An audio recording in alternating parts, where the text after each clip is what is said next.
Welcome to Tech Bytes and News, your daily roundup of articles featured in Hacker News. Today, we're diving into a fascinating story about how the American Rescue Plan Act is revolutionizing broadband access in underserved communities.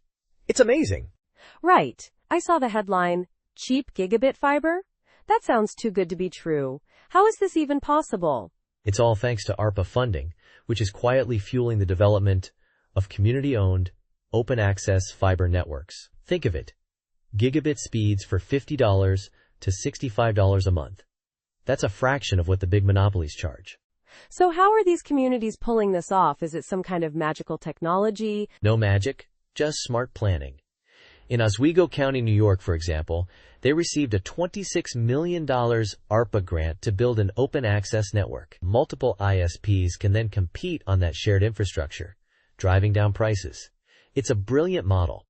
That's a huge grant. But what about the sustainability?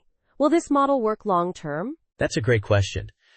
The success depends on continued community support and smart management of the infrastructure. But the initial low prices are already attracting customers and putting pressure on the established monopolies.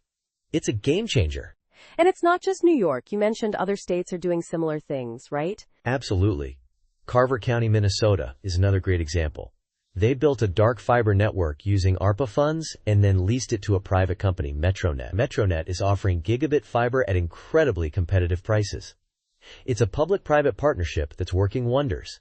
This is a stark contrast to the usual approach, isn't it?